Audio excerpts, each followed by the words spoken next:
Iloilo Newsline. Magapangalagad na ang programa nga Iloilo Night Watch sa syudad kag probinsya sang Iloilo. Gimaras Antique Aklan kapis syudad sang Bacolod kag Negros Occidental ilabi na sa sagwa sang pungsod. Ang ining nga programa magadala sa mga balita, impormasyon kag magasipad-sipad sa mga issues nga mangin patas ang presentasyon sa tanan kag mabatian sa Facebook page kag YouTube channel sang Iloilo Newsline. Ang Iloilo Night Watch mangin mata kag dulunggan sa mga listeners kag mga viewers kag ining mabatian halin las 8:30 sang gabi tugtog las 10 sang gabi.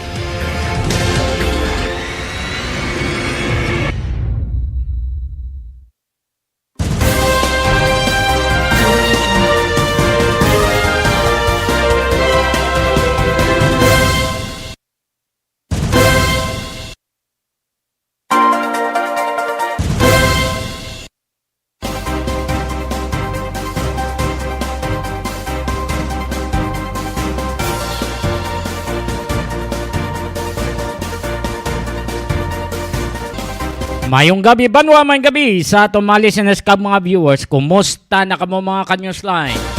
Nagapamati na kamo sa atong pagwaragwag diri sa Iloilo Night Watch.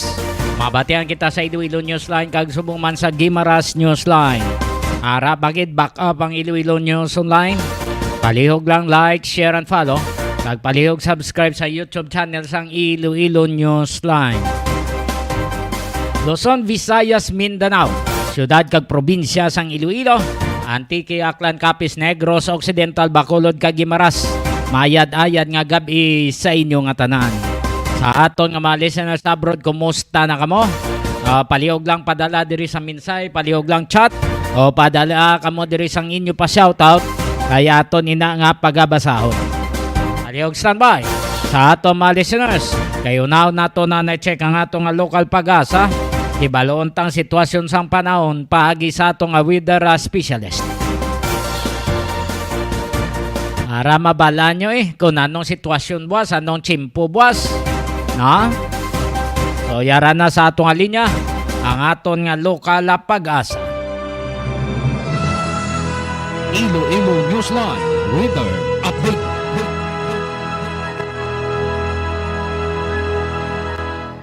Engineer Charlie Deprasar, mayong gabi. Yes sir, mayong gabi. Kagamay ka isang Iloilo Newsline. Ano pinakaling lakas sa panahon karon nga adlaw Lunes, Pebrero 5, 2024. Easterly sa karon nagapik sa eastern section sa atong tungsod. Ako sa nga sistema, ang Western Visayas, ilabi na ang syudad sang Iloilo, magapangibabaw ang punti isa magalumon, tubtob magalumon na kalangitan. Expect akong sa gyapon may mga isolated nga mga pagulan pagpanghilad panagop dala sang localized thunderstorms. Makasarakan niya hangin, maghali namin na nasidlangan, magadala sa makasarakan niya pagbalod sa kadagatan. Antad naman sa atong temperatura na sa 25 tubtob 30 degrees centigrado. Adlaw nagtunod alas 5:55 kay na sang hapon, magabot lang alas 6:13 buwas sa aga. Kamo yung pinakaling lakas ng panahon gikan diri sa Iloilo Pag-asa, Charlie Depra.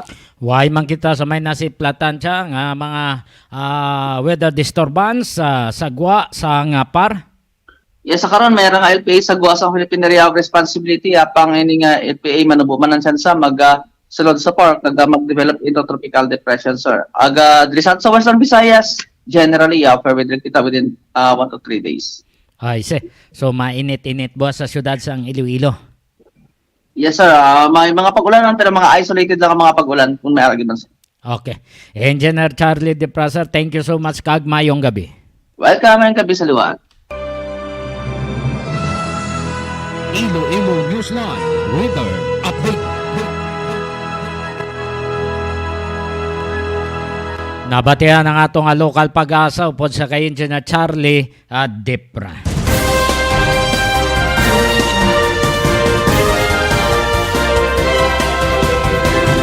Kaina, gin-deliberate sa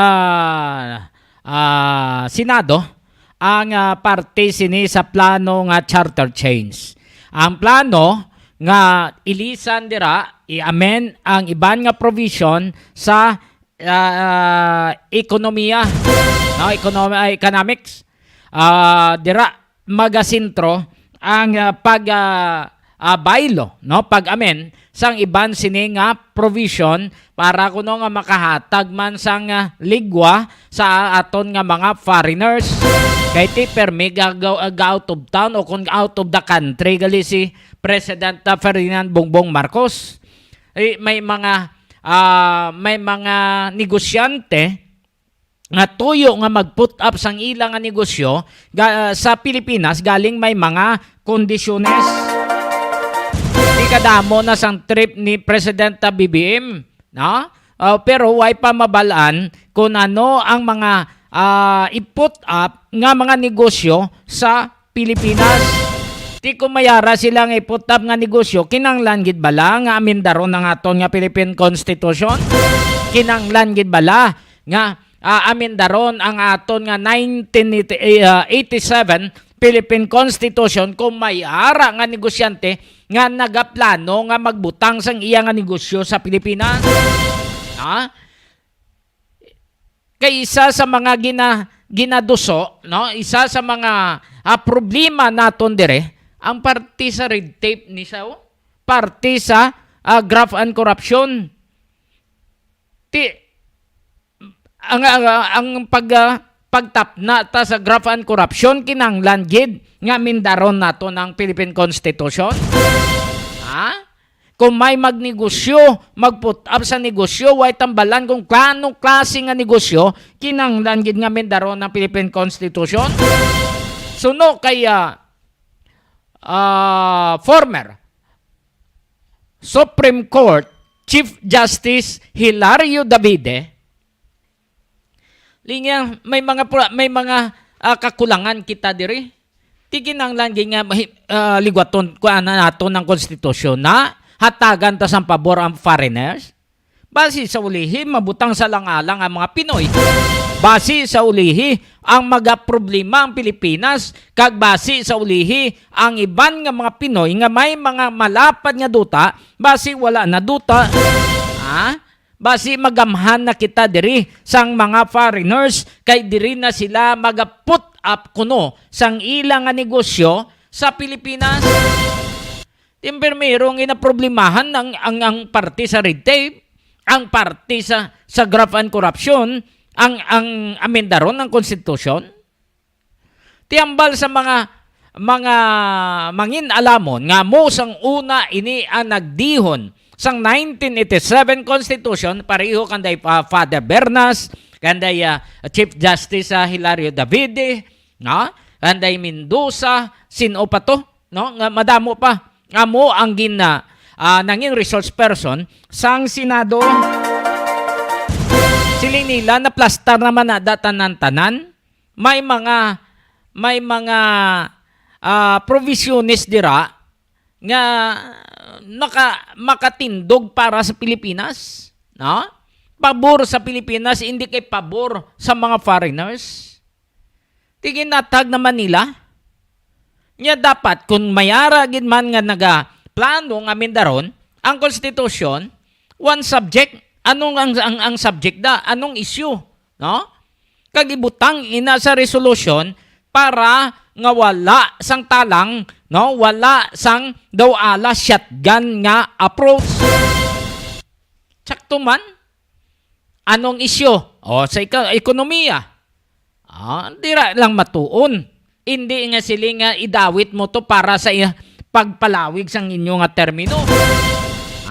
Nga sa likod ang inyo nga defense para parte sa economics, no? Gali sa likod ya para palawigon ninyo termino. So dapat nakaplastar ina, no? One subject. Hindi nga siling ang subject mo muna katapusan lain ng tuyo mo, hindi mo sina. Ang angay guro, so no ini kaina sa mga resource person, ang parte ini sa panawag lang bata mo, politiko, tatay mo, nanay mo, politiko, mga musina, no? Dynasty, political dynasty. Dira siguro ang amendaron, no? Dira siguro ang iplastar sang mayo. Kay ama kung muhalin sa apo, pakadto sa bata, pakadto sa iloy, pakadto sa tatay, hala, daw sila na lang ang mga maalam nga maggahom sa isa ka distrito kung sa pungsod.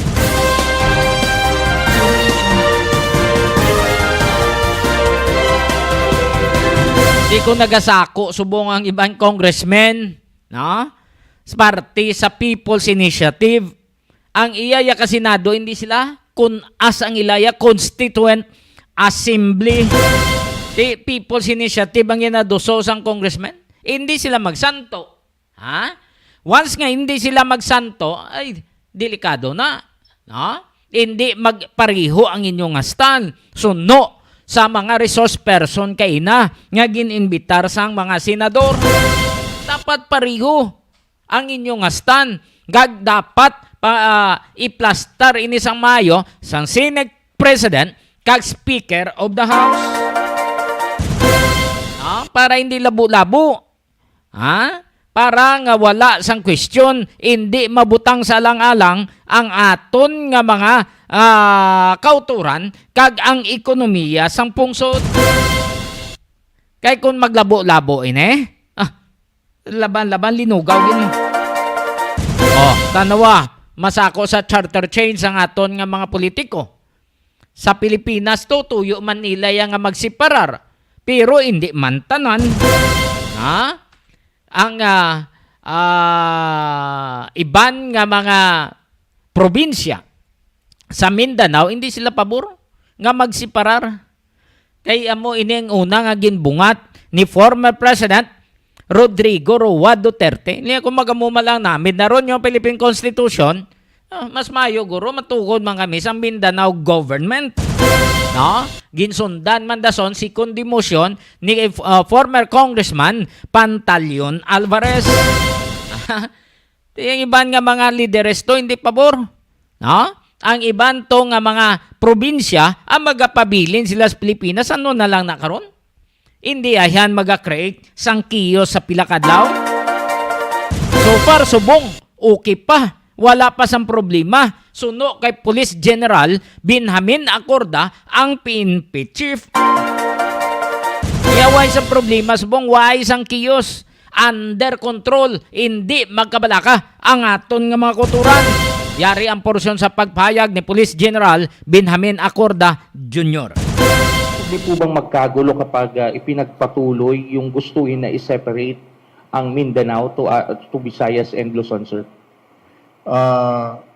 Sinabi mo pwedeng magkagulo pag gagawin yun. But as of now, I don't see anything na reason for us to worry about this separation. Kasi lahat naman nagsasalita and I think there is not that group talaga na to worry about. I don't want to be alarmist kasi nabanggit ko lang yun na magkagulo. I want to clarify it. Pag gagawin yun, magkakagulo talaga. But as of now, looking at the situation, there is no cause for alarm. Everybody had said their piece. Wala naman malaking grupo na para ikakabahala natin.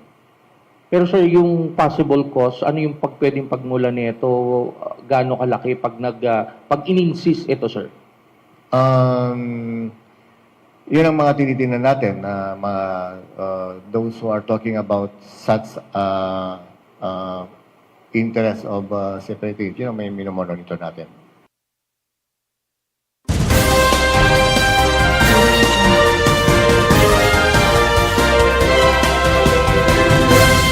So far, subong under control pa man kuno. Sige ang monitoring sa aton nga Philippine National Police sang kag-Armed Forces of the Philippines with regards sini sa mga nagagwa nga impormasyon nga magasiparar ang Mindanao sa Pilipinas. Ano na lang magwana, Luzon, Visayas na lang. Astawa ang aton nga bandera, liwaton naton kay ti tatlo na da kabitoon mo. Luzon, Visayas, Mindanao, ti Los V na lang, hindi kay Los Vimin. Mo nagurong hindi man magpabor ang iban no? Sa gimbuyan nga tinaga ni former President Rodrigo Roa Duterte. Ti balantayan ini, no? Balantayan ini. Amo na siling naton kung magapangibabaw ang personal interests sa nga aton nga mga politiko, warat datsoy gini ang madangta naton. Basi maga-create sa nga mga makabig naton nga political crisis. Kabay pa nga hindi maglabot dira. Kay lain-lain nga panindugan na sang iban mo. Lain-lain na yang ilay nga panindugan sa asta sang iban nga mga politiko. O tanawa, kay People's Initiative, iya congressman, iya ka Senado, iya Constituent Assembly. Magkapareho? Hindi. Tiyan mo tabo na. Ang ekonomiya natos pilakadlaw mapiktuhan naman ito. Saka naman buwas ang presyo sa petroleum products. Saka naman. 1.50 gito sa diesel, Sige na lang saka ni. Basi ginalingaw lang kita diri sa chatsa. Sige, sinakaay sa presyo sa mga balaklon. Kag sa ulihip, pagbalikid ta, ang mga pumuluyo, ang mga hand to mouth, ginagutom na, madamo na ang mga nagahinaplay, bangod gutom.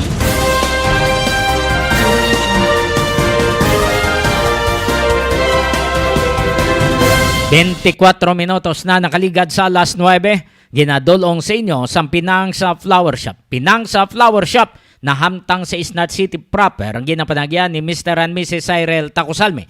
Basi nga mag-order ka mo bulak dali ng Valentine's Day ara sa Pinang's Flower Shop.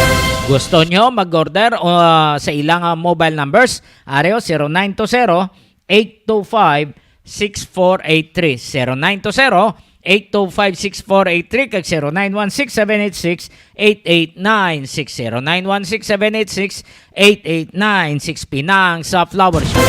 Kag standby sa ato mga listeners basi nagakinanglan mo catering ara sa kay Niji Matopas ara plastarada o kunang iya pwesto sa cruising patio Dueñas Iloilo. Pwede nyo da makatuan sa magpaluto ka mo in advance, pa-booking ka mo kay Niji Matopas.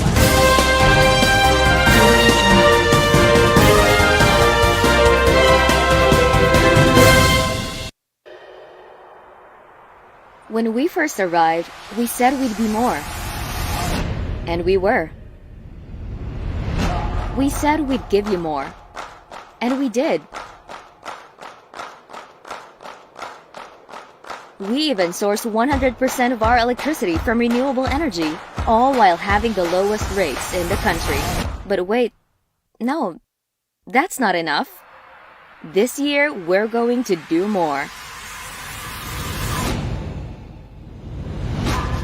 But what does do more mean? It means more upgrades.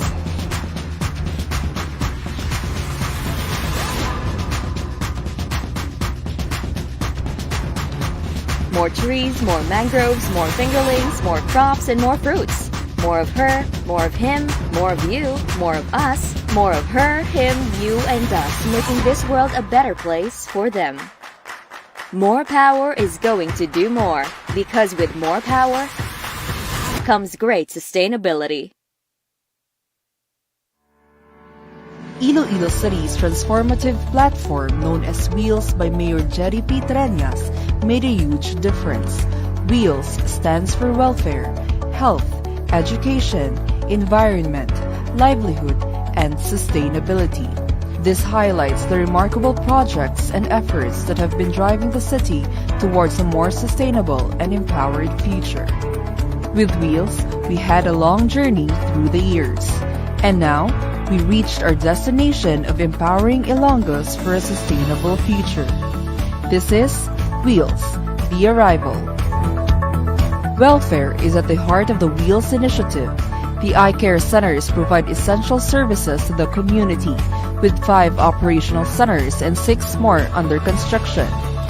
While the redevelopment of markets like Arevalo, Haro, and La Paz aims to enhance the city's urban landscape and convenient customer and merchant experience, with budgets allocated to support each project. Furthering its commitment to the welfare of its citizens, Iloilo City plans to construct a state-of-the-art legislative building. Additionally, the City Hall employees will have access to affordable housing with low-rise condominium units, while the urban poor will benefit from a condominium building under the Pambansang Pabahay para sa Pilipino program. The COA Bodega, a modern storage facility, will streamline operations while new facilities for BJMP and PNP ensures better facilities for law enforcement. Balay Dalayunan, a cultural landmark, will provide a space for artistic expression and community gatherings. Payment centers like Marymart and the Atrium, SM City, and Megaworld will bring greater convenience to the people. Also, the Iloilo City Dog Pound and Animal Shelter at Calahunan Sanitary Landfill in Mandurriao District is serving as home for stray or rescue dogs. The health component of Wheels has made significant strides. The San Isidro Dialysis Center offers life-saving treatments to 84 patients weekly. The newly expanded Iloilo City Hospital has a capacity of 100 beds and provides accessible healthcare to its residents. Immunization services play a vital role in maintaining public health, with substantial progress made in administering the measles, rubella, and bivalent oral polio vaccines. COVID-19 vaccinations have been widely distributed across age groups, contributing to the city's fight against the pandemic. We also established a swab center. Iloilo City recognizes the importance of inclusive education in shaping a better future. With substantial investments in schools, modules, and laptops, the Boost for Education program empowers teachers and students alike. New courses at ICCC and TIIC expand educational opportunities, while scholarship supports the dreams of the serving students. The construction of district libraries and the introduction of various training programs contribute to a knowledge-rich environment. Through skill development and literacy initiatives, Iloilo City ensures a brighter future for its residents. The redevelopment of plazas, koi pond beautification pots, and fish dispersal programs enhance the city's biodiversity and environment. The Tree Park Network, Beach Forest, Mangrove Eco Park, and Native Tree Growing Project exemplify the city's commitment to environmental conservation. Various gardening projects and cleanup initiatives promote eco-consciousness among citizens. The livelihood component of Wheels supports economic growth and self-sufficiency. The Business One-Stop Shop promotes ease of doing business, while the Uswag Negosyo Academy, or UNA, empowers aspiring entrepreneurs with knowledge and support. The UNA program, Terminal Market Rehabilitation, and Vocational Training Initiatives provide opportunities for entrepreneurship and skill development. We also made a big leap as we rehabilitate the Iloilo Terminal and Central Markets. Lastly, the sustainability aspects of Wheels drives progress and efficiency. All of the aforementioned programs and projects shall be sustained beyond Mayor Jerry Peña's leadership. The legacy shall live for our children's future. Wheels has united Iloilo City towards a future that is not only sustainable, but also full of promise. Through the collective efforts of government, businesses, and citizens, Iloilo City is paving the way for progress, welfare, and harmony. Thank you for joining us as we embark on this arrival of empowerment and sustainability. Together, we have built a better tomorrow for Iloilo City and beyond.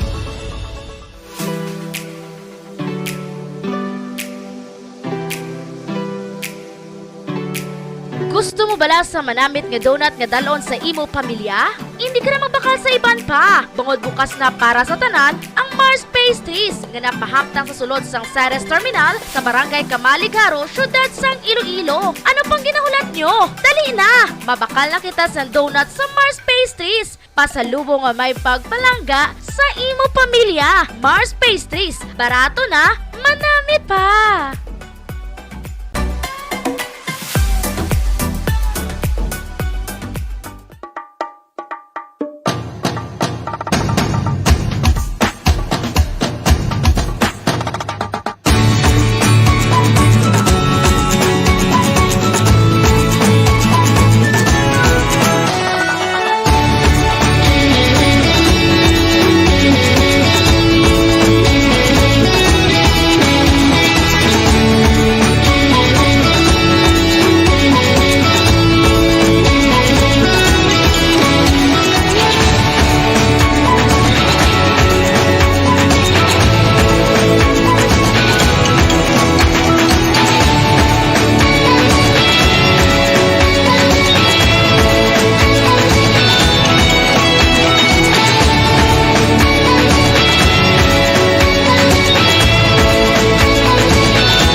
masipag spirit, we are continuously gearing up our services for the Ilonggos. Wheels for Inclusive Development and Good Governance is our roadmap in bringing our city to the next level. This sixth agenda platform composes welfare, health, education, environment, livelihood, and sustainability. With our ardent desire of attaining inclusive progress and making more promising practices, we continue to address issues through different projects and initiatives that truly make our wheels on the go.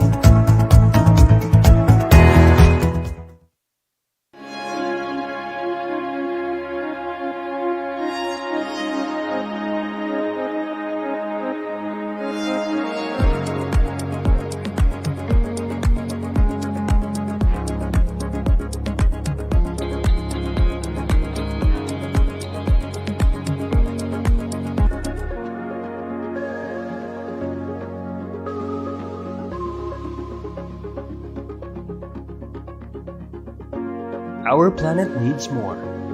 More from me, more from you, more from all of us. Since we started, More Power has committed itself to bringing more to life. But what is more? As an electric distribution utility, we light up thousands of homes, businesses, and institutions. So that's where we started. Under our 5-year development plan for Iloilo City, we worked to rehabilitate and modernize the system.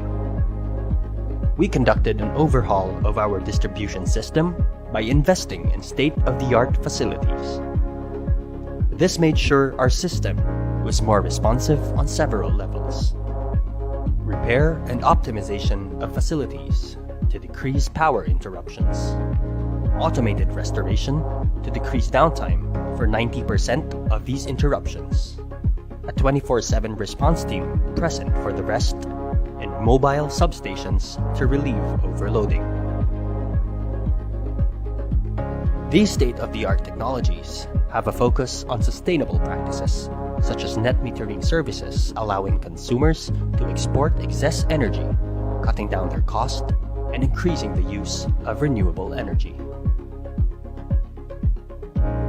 All of this while having 100% renewable sourcing from geothermal power plants and cutting electricity rates in half.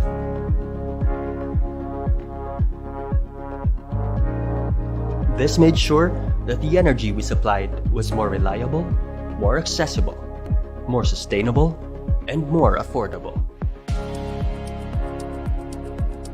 And we will continue to endeavor in incorporating renewable energy into our portfolio for the long term. Our services are only limited by our technology, and when we upgrade, we can bring more to your life. We partnered with LGUs to streamline the application process to make electricity more accessible to all of our consumers. We are not afraid to take on pilferage syndicates. We collaborated with the LGUs to convert these illegal connections to legal connections. Justice and fairness must be the standard. Through the streamlined process, paired with our efforts to apprehend pilferers and crack down on illegal connections, we have reformed the energy sector. Now, those who were forced to live on illegal connections can now take pride in being legitimate consumers. We are also not ignorant of the crisis our city and consumers have been facing. We feel your struggle, and we are here with you as partners. And that's what gave birth to the Partners in Power Foundation. Through our foundation, we donated millions to help the city and its institutions fight against COVID with dedicated response teams assigned to major hospitals for rapid response to save lives. Beyond all this, We wanted to do more for our environment. In our first 2 years, we planted trees, mangroves, and released fingerlings. We have even adopted an entire mangrove park and supported a citywide endeavor for urban gardening. We also worked on what we could do more within our system. Our entire distribution system was made more sustainable by replacing every wooden pole and transformer with stronger and eco-friendly materials. And for every wooden pole we replaced, we committed to plant trees for each one of them. And you are a part of this too. 1,400 of us work together to donate flower pots for bike lanes throughout Iloilo City, along with encouraging our workforce to bike to work. But still, there's so much more to be done. Our mission stays the same, to bring more to life. As long as we work together, we can do more, we can be more.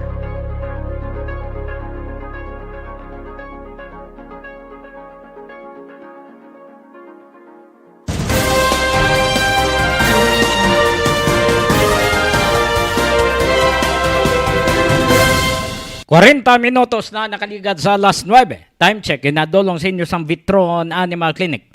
Ang Vitron Animal Clinic na hamtang sa Barangay San Miguel, Hordang, Guimaras, ginapanagyan ni Dr. Ronnie Galia, rehistrado ng veterinarian, mapos palapitan. Ginadulong man sa inyo sang Gigamats Electronics. Ang ilang mga serbisyo, pangayon sila laptop, computer, installation sang desktop noy. Pang serbisyo na sila, hasta wifi, piso wifi, kag ang charging station. Tanawan nyo lang ng Gigamats, mayaraman na DTI permit nga na plaster na dan. Magluwas lang sa iban nga wala ya permit.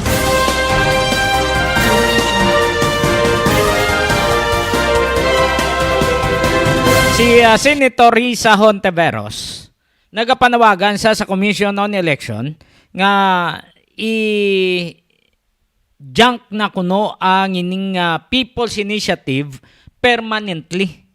Hindi na pagbatunon ang kung ano man dira nga mga signatures nga ginapasa sa ilang opisina. I-junk na kay ang ilay sa Senado, Constituent Assembly.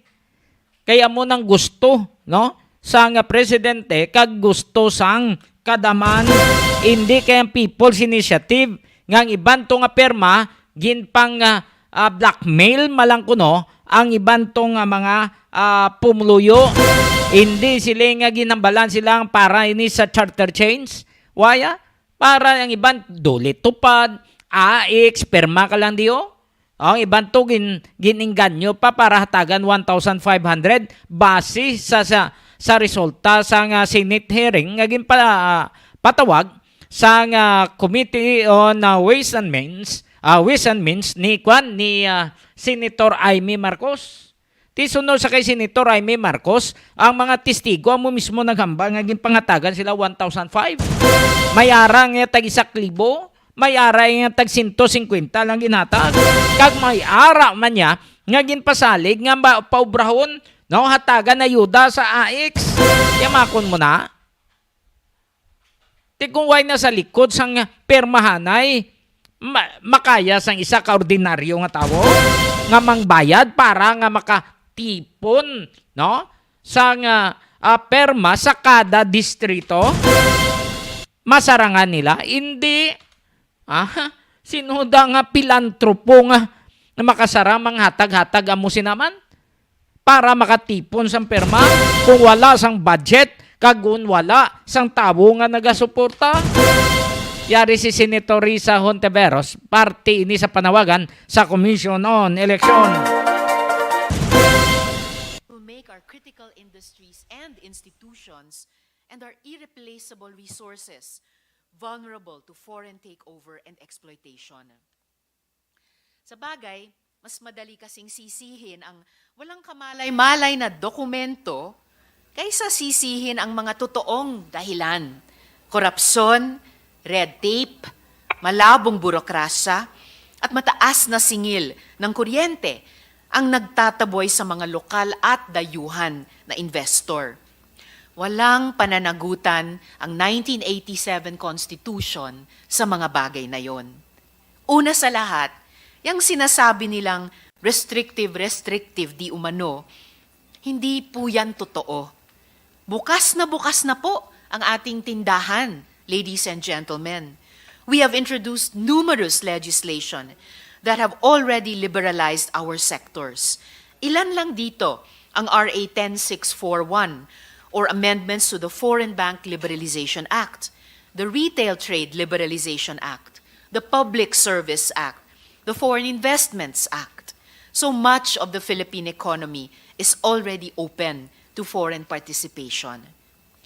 Kung restrictions lang sa ekonomiya ang pag-uusapan, yung ating kapitbahay na Singapore, namamayagpag kahit na may restrictions sa critical industries at public utilities. Ang ibang bansa sa ASEAN, gaya ng Thailand at Indonesia, may kanya-kanya ding industriya na inaalagaan. Tayo? Kulelat pa rin, kahit maluwag na nga ang ekonomiya at marami ng probisyon para makapasok ang pera. Kaya hindi po solusyon ang tsa-tsa. Kahit sasabi nilang purely economic provisions para bawasan ang mga tunay na iniinda natin. Yung mismong roadmap nga ng pamahalaan sa pag-unlad, ang Philippine Development Plan 2023 to 2028, wala ding nabanggit na dapat mag-tsa-tsa para dumami ang trabaho, puksain ang kahirapan, at pataasin ang kalidad ng buhay ng bansa. Wala ito sa napag-usapan. Kaya, huwag sana nating gawing collateral damage ang konstitusyon, ang mismong kaluluwa ng bansa. We, the Filipino people, will determine our destiny, hindi yung ambisyon lang ng iilan. Hindi rin natin hahayaang mabaliwala ang pagsisikap ng ating mga mamamayan, ng civil society, mga mass movements na gumawa ng paraan para magkaroon ng totoong pagbabago sa lipunan sa pamamagitan ng lehitimong paraan, kaysa sa ginagawa ng mga ilehitimong puwersa dyan sa tabi-tabi na tinira tayo ng pailalim. May the 1987 Constitution light our discussions today, ladies and gentlemen.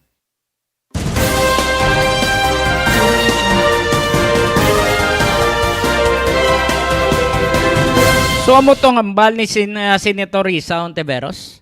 Dapat i-junk na ang ilang pagtipon sa mga perma paagi sa People's Initiative kuno. I-junk na sang Comelec, hindi paghatagan bugat. Hindi dapat nga ibatunon pa ina ang mga ginahan pasa dira nga mga perma. Tiyas ta subong ang Senado, ginapakumit nila nagahatag, dapat maghatag kuno deadline, no? Kung saan magapasar sa resolusyon para man nga magadihon man sang resolusyon ang Kongreso, no? Nga ipasa nila ini sa Commission on Election. Tiambal sang Senado, hindi kami paghatagi deadline. No? May trap? I-trap nyo kami para nga magsulod kami sa inyo nga paon. I-discuss anay ang party sa tsa-tsa sa economic provision nga ginahambal sang Kongreso. Ina siya? No? Hambal kay ina sa mga resource person kung economic provision lang, amo lang inang i-plaster nimo sa resolution, isa ka issue.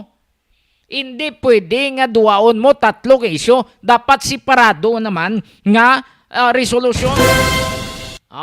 Testingan tablang kay nang discussion sa mga mga mangin-alamon to kaga mga nagdihon sang 1987 Philippine Constitution. Aranay? Testingan tabi? Kung anong ilang pagpatag.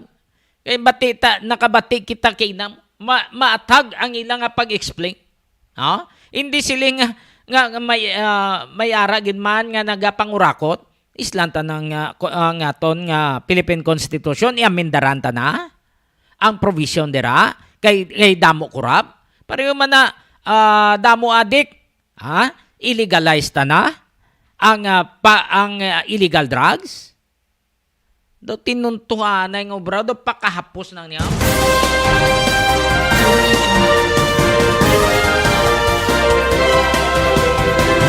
Kagwala ta makaibalo sa likod sina,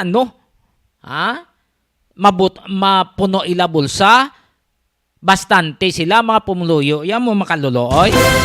Amo na siya. Samtang inaulat-ulat ang pagiwat sa hearing, nga invitar ang mga resource persons, ari ang payag ni Senator Juan Miguel Zubere, ang Senate President, may kang tanan sinisa ginambalan sila nga maghatag sang deadline. Ari ang response ni Senate President Juan Miguel Zubere. We just like to put on record that the Senate is working very hard to listen to the clamor of certain sectors to look at and revisit the 1987 Constitution. But we will not be falling into a trap on any deadline, because to discuss such an important matter needs time. It needs study. It cannot be rushed like any regular bill that is just approved without thinking. So we, ladies and gentlemen, here in the Senate, will make sure that we deliberate this as much as possible and come out with the best outcome for our people. And so with that, I give my full support to our chairperson, Senator Sani Angara. The timeline is in your hands. If you feel it necessary that we must discuss this with all members of society, not only our learned luminaries here, as well as different sectors that will be affected by proposed amendments to our Constitution. So we leave it all up to you, my dear colleagues, my dear chairman. You have the full trust and confidence of this institution. And again, let us not listen to the noise. Let us be above the fray. The Senate, as an institution, should be statesmen and women that will always look at the best possible outcome for our country, not for our localities, but for our country. And therefore, let us filter out the noise and focus on the work at hand. So mabuhay pong Senado, mabuhay ang Republika ng Pilipinas. Thank you very much, Chair. Maraming salamat, Senate President Zubiri. We totally agree with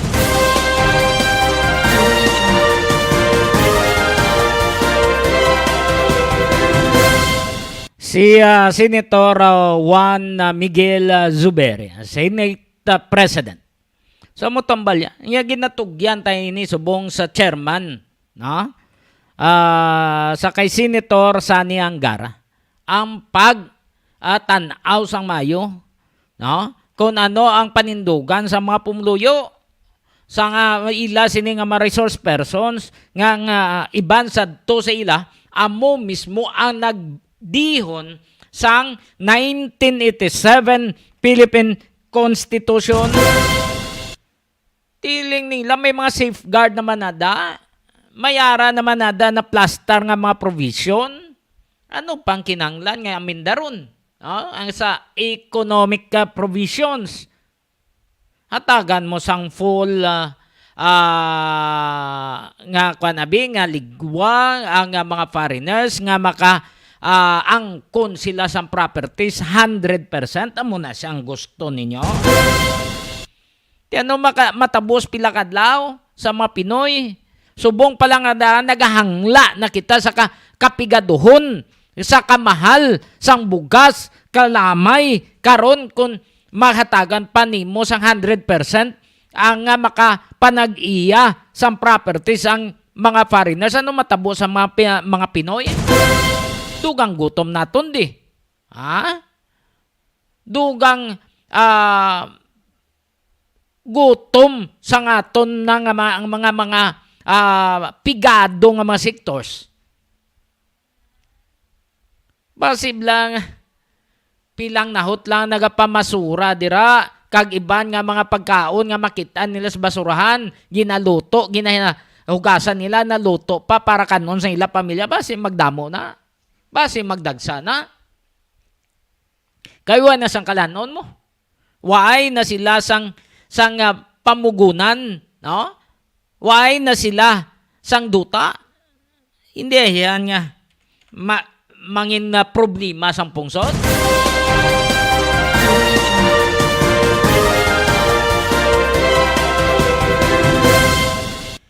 Yung baltos ang iban nga nasyon nga tuyo mag-put up sa negosyo. Bagay, way man ba ganyan balan kung ano i-put up nila nga negosyo kung si Senator Risa Ontiveros. Way pa ganyan balan. Ha? Nagambal na sila nga mindaron ng konstitusyon? Sino yung naghambal? Hambal sila nga damo daga pangayo. Ha? Red tape. Nadamo dira ang mga kung hindi mo paghatagan sang pamham, hindi maglakat ang imo nga mga papili. Sabi taway na. During the time ni former President Rodrigo Duterte, abita nakaladula na way na. Ara pagid. Tibangod sa mo ng problema, amin daron tagid ang konstitusyon. Amin daron guro para sa inyong mga intereses, no? Budlay kung magapangibabaw interes sang mga politiko, hindi interes sang kadamaan. Amo na ang masakit-sakit, no? Kaya makaluluoy ang mga pumuluyo.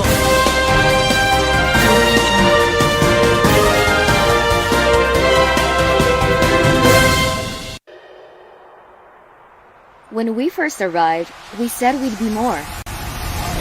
And we were. We said we'd give you more. And we did. We even source 100% of our electricity from renewable energy, all while having the lowest rates in the country. But wait, no, that's not enough. This year, we're going to do more. But what does do more mean? It means more upgrades.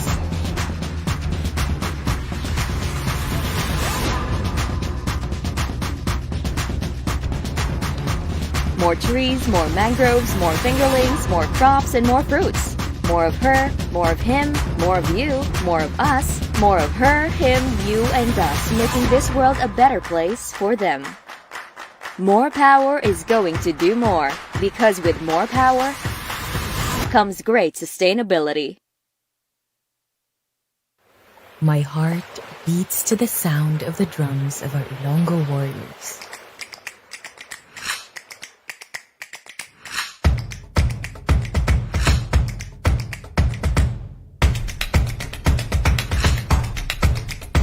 It dances with joy to nature and the open spaces that surround me in Iloilo.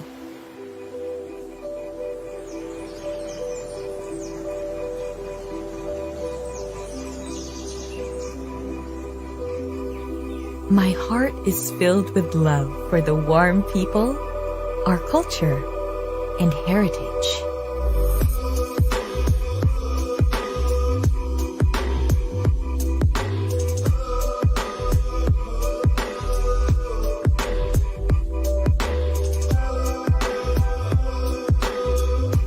It breaks into song as it sees the changes that progress brings to our city. The new modern blending with the old, a merger of the present and the past.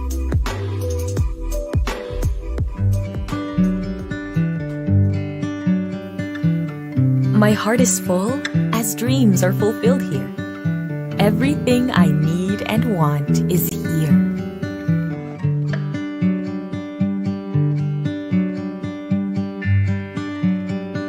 Iloilo is my happy place. The place I call home. where love and affection overflow. It's the city of love after all. So when you visit, first we give you our food, and when we give you our food, we give you our love. You become part of us. This is why my heart beams with pride for Iloilo City and its people. There's just no place like home. Even if I go somewhere, I bring Iloilo City with me. My heart is never lost. For my heart beats in Iloilo. My heart beats in Iloilo City. My heart beats in Iloilo City. My heart beats in Iloilo City. My heart beats in Iloilo City. My heart beats in Iloilo City. My heart beats in Iloilo City.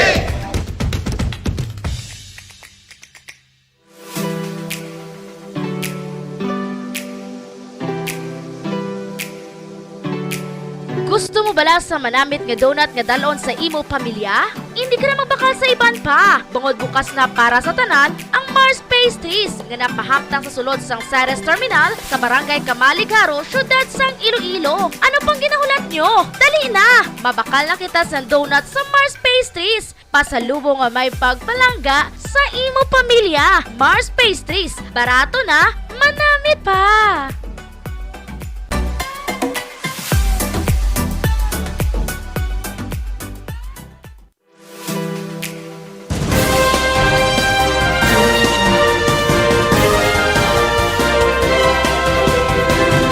May lang pagpamati kay Joaquin Ang nga nagamonitor sa mga taga-Gimaras noon, no? Mga Gimaras noon da, basibla may mga pamilya mong daga masakit, dalaan nyo kay Dr. Marilyn Garmay Gaitan. Dira sa Crossing Piña, Buena Vista, Gimaras, sa isak parmasya dang iya nga klinika. Miyerkules kag Sabado, alas 10 saga. Kadto lang kamo da palihog, no? Para man nga mapabulong nyo inyo himata, kag hindi na dapat nga maglala. Kag sa mga plano magpagimaras, lagaw-lagaw kamo sa Gimaras, basi gutomon la kamo. Kadto kamo sa likod sang LBC, dira sa San Miguel Jordan, tabok lang sang Gimaras Provincial Capital, tabok lang dalan. Aradang sa Baul Ristobar. No, ginapanagyan ni Dr. Jisimbi namin, maayong luto da, maayong serbisyo, maayong lugar. Bisitahin nyo da palihog. Nami dira magpanyaga kamo, panyapon, dira kamo sa Baul Ristobar. Okay, Joaquin Ang alaw-law sa gobyerno mo, padala sa mga palibot. Ay, maganda, hindi lang ta mag-names na. Takot sila kuno kay former President Duterte. Kay Hamid Daud.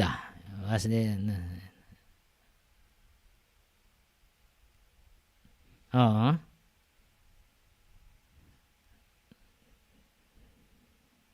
Ay, Tiyo pa commercial lang to sa iba niya. Ang imong text dire. May commercial value na. Okay? Kag sa iban pa nato mga listeners nga naga-text diri sa aton nga monitor, salamat gid sa inyo pagtanaw kag pagpamati.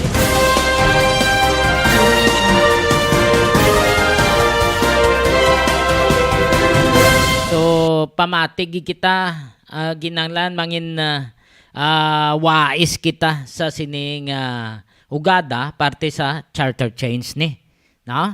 Kay base mabutang sa alang-alang ang aton nga nasyon. Ari ang porsyon sa hearing sang Senado kahapon ni. No? Ari ang payag sang mga nagdihon sang una sang 1987 Philippine Constitution. Porsyon lang. Hardworking chair of the Committee on Basic Education. Si Senator Sani Angara. Energy, I always think your energy. Ways and Means. Good morning, dear colleagues.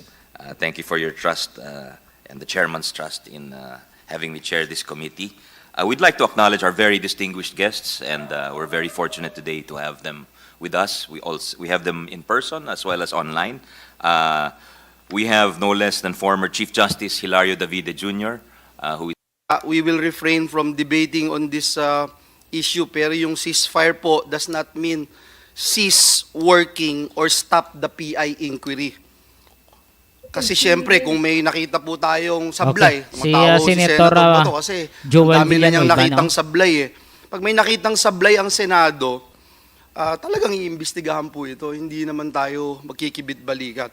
Yung ongoing hearings are in the process of unearthing evidence and nakita naman po natin, meron talagang questionable sa pagpapirma ng Peking Initiative. May mali po. Why should we turn a blind eye to these irregularities? Ang dami pong tanong, sino ang nagpondo sa kampanya? Saan galing itong pondo ng PI? Bakit nagkaroon ng traffic doon sa Forbes noong kuhanan ng 2.5? Bakit may traffic? Bakit ang mga chief of staff nagkukumahog na pumunta doon?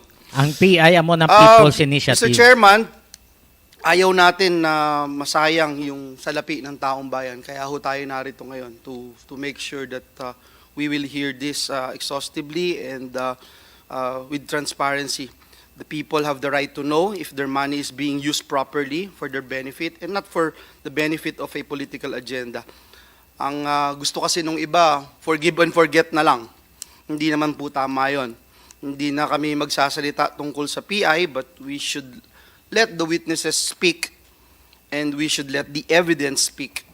And at the end of the day, kung may gumawa ng labag sa batas, those responsible should be held accountable. So Chairman, ang bottom line po sa ginagawa ng Senado, yung ating trabaho. Trabaho po natin ito, kaya naman sabay natin yung pagdinig at pag-investigate kasi hindi naman tayo ganun kabisi sa paggawa ng mga resolusyon supporting our Senate President or supporting Senator Amy Marcos. Kasi dito po sa Senado, alam na natin kung ano yung tama at hindi kailangan ng mga ganyan kasi alam naman nila that they have the support of the Senate. Maraming salamat, Mr. Chair. Thank you very much, Majority Leader. Of course, we will take guidance from you as our one of the heads of the institution. Thank you very much. Any others? Senator JV, yes, go ahead. Yes, Mr. Chair, just briefly. Anyway, we're here to listen. Just like to also recognize your efforts so that we could already start Senator JV Ejercito. prevent this constitutional crisis, if I may say, and also give recognition to our chair of the Constitutional Amendments Committee, Senator Robin Hood Padilla, for starting this. We are in the democratic society, and as they say, we have all the bright ideas are needed, no, in these discussions. Anyway, Mr. Chair, what we should be looking at right now is on how we will be able to improve the quality of lives of our people. In our efforts here in the Senate, on my part, we already shepherded the Public-Private Partnership Act and will soon sponsor the comprehensive infrastructure for master plan for us to be able to attract foreign investments. But as they say, our Constitution was written in 1987, 40 years, and the world has changed considerably. There was no such thing as globalization, World Wide Web back then. The world has become smaller. And I do agree that we have to discuss on what we will be able to do on how we'll be able to attract foreign investors. Medyo nakakabahala lang, nakakalungkot tignan yung FDIs that we are getting. Doon sa pinakitang graph ni Sen. Sherwin, we are really lagging behind. But Mr. Chair, we in the Senate, we are not, hindi po ako sang-ayon na hindi tayo nagtatrabaho. In fact, we have mentioned that we have already started hearing on the priority measures that is designed on improving our economy. No? Yung Comprehensive Master Plan, Public-Private Partnership Act, and the rest.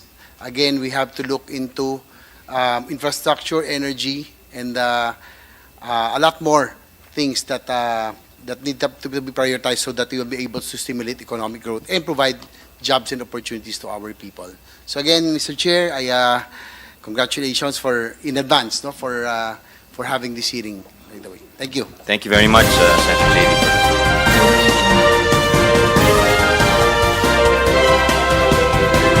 porsyon sang panindugan sa mga senador.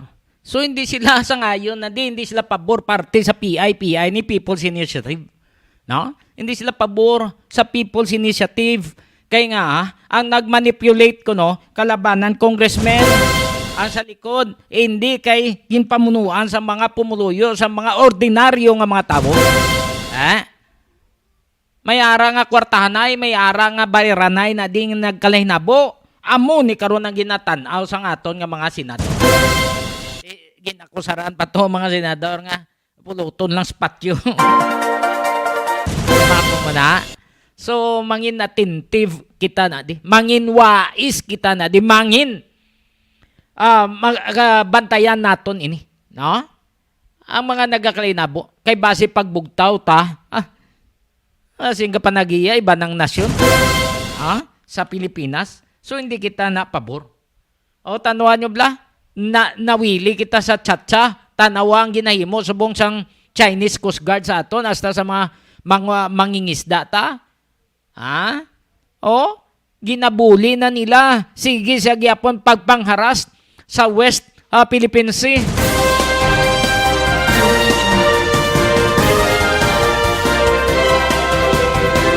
Dapat dito kita nag-focus. Hindi kay ma-focus kita di sa charter change, mabangod sa rampant nga graft and corruption, amin daron natong konstitusyon. Bangod sa red tape, no? Sa hatag sa kwarta day pamham para maglakat ang imo nga papilis. Amin daron tang konstitusyon. Hindi naman siguro nga mo sina. So, budlay, kabay pa nga maintindihan ninyo ng mga issue. Kabay pa nga maintindihan sa aton nga mga kotoran. Salamat sa pagtanaw sa aton mga listeners kag mga viewers. Thank you so much sa tanan nga nagahiwat sang kadlawan. Happy birthday. Kag sa tanan man nato mga listeners abroad, thank you so much sa inyong pagtanaw kag pagpamati. Tanawon ta boss kung maka-live ta, no? Tanawon ta ni boss kay bangod niya kapahuwayway tanay, no? Mga kapahuwayway tanay boss. Bala nyo man na kung ano gid man ang madangtan na boss.